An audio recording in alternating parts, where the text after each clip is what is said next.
Hello, good evening, and welcome to my magical storytelling tent. No, I'm not in Glastonbury, I am still in Edinburgh.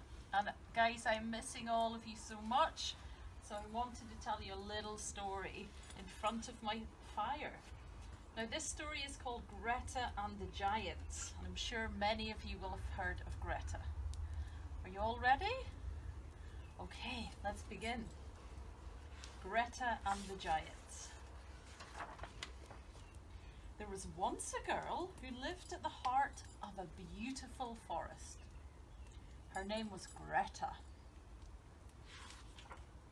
Don't worry if you can't see the pictures, because I can give you a little WhatsApp call and read it again to you. One morning, things weren't quite as they should be.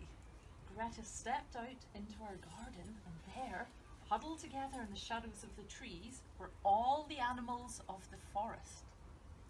A soft, silvery brown wolf stepped forward with his tail low to the ground. "Please help us," he whispered. "The forest is broken and we don't know where to go. The giants are ruining our home." The giants had always been there for as long as Greta could remember, but now they were worse than ever. They were huge, lumbering oafs, and they were always busy. They chopped down trees to build homes.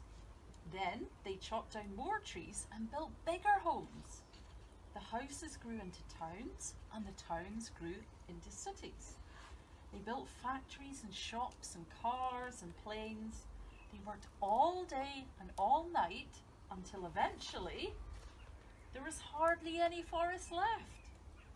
But the greedy giants had forgotten how wonderful the forest was. They didn't see all the little birds and bugs and butterflies and bears that trembled in the shadows.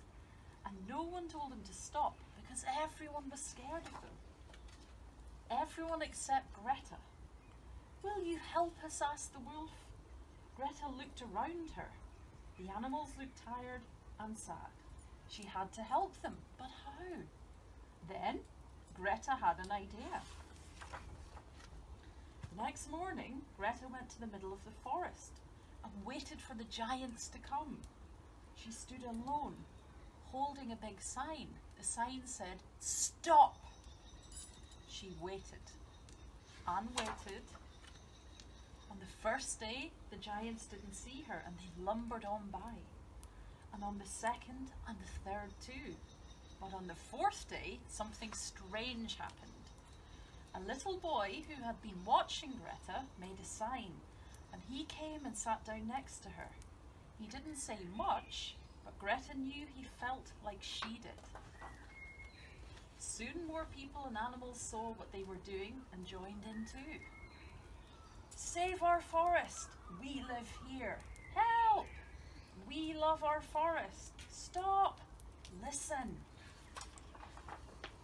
Before long, a huge crowd filled the forest, stretching out to the city and the roads beyond. They stood together and waited. The crowd was so huge that the giants were stopped in their tracks. "We need change. Listen to the facts. Bears live here too." "Please stop," Greta cried.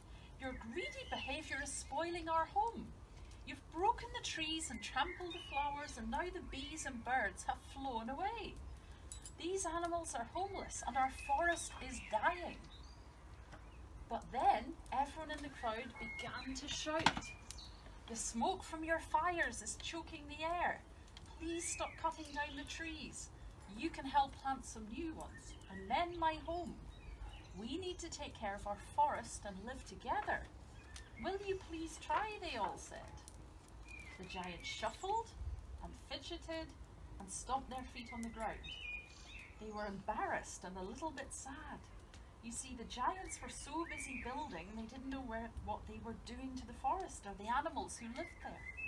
The giants felt terrible. "We're sorry," they said, and they promised to try harder. So from that day on, the greedy giants weren't so greedy. They slowed down and learned to sit quietly. They stopped working all the time and instead took up new hobbies. They stopped chopping down trees and learnt all about gardening and living in the forest. They cooked, they repaired, they tidied, and they shared. And before long, the forest became more beautiful than they could have imagined. Many of you will know that this story is inspired by a real girl called Greta Thunberg. Greta was not that much older than you when she found out about climate change.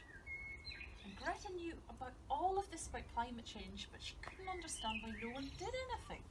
So when she was 15, she went on strike from school.